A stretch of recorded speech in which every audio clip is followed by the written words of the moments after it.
Salutare, prieteni!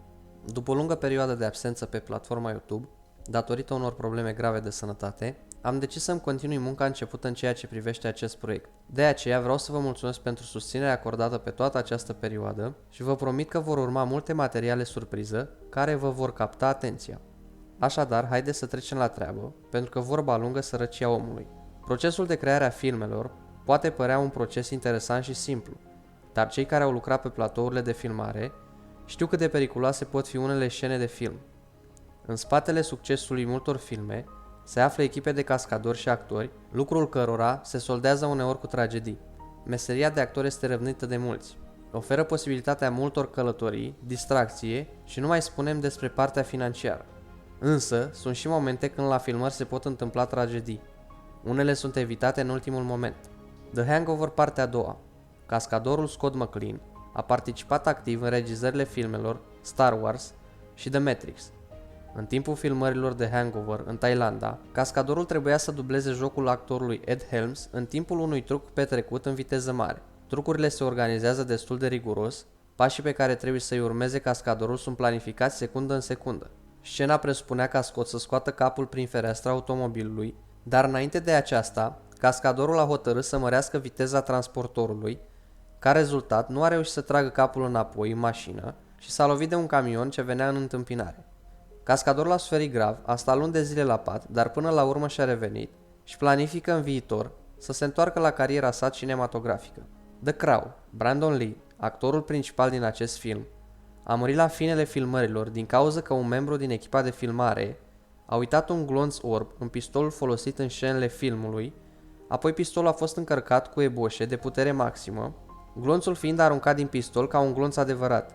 Medicii au luptat pentru viața tânărului de 28 de ani, dar după câteva ore de operații, acesta a murit.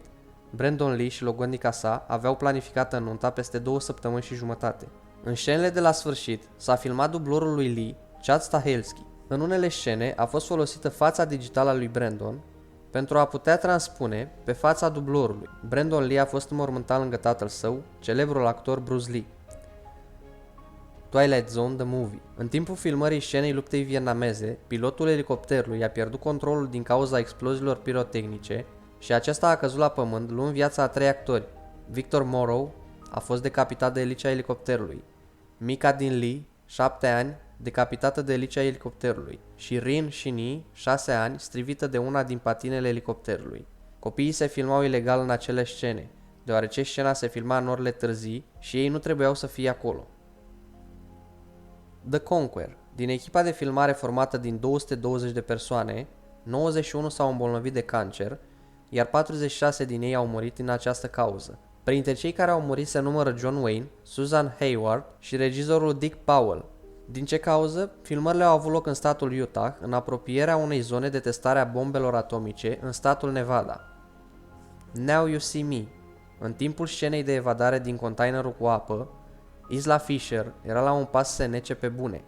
Lanțul de la cătușele care erau pe mâinile actriței a rămas blocat, iar Isla Fisher a trebuit să se afle sub tapă în jur de 3 minute până a fost salvată de membrii echipei de filmare.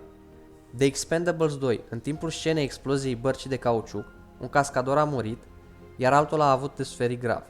The Final Season. Elicopterul în care se afla cameramanul Roland Schlotzhauer a atins liniile de curent electric și a căzut la pământ.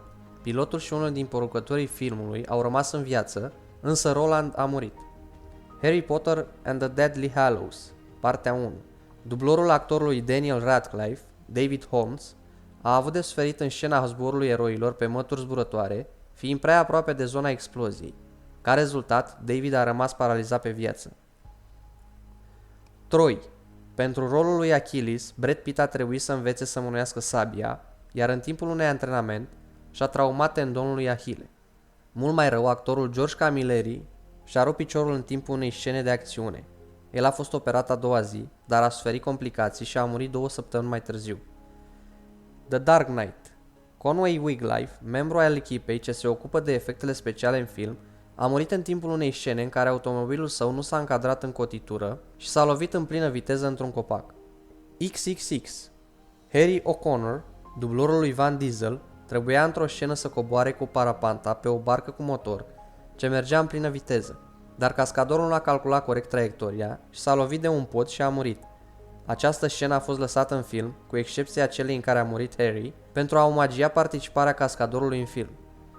Top Gun. Art Skull, cascador aviator, a pierdut controlul avionului pilotat și a căzut în Oceanul Pacific. Echipa de salvare nu a găsit nici corpul cascadorului, nici avionul. Dragi prieteni, cam atât pentru astăzi. Până data viitoare vă salut și nu uitați, vor urma multe surprize.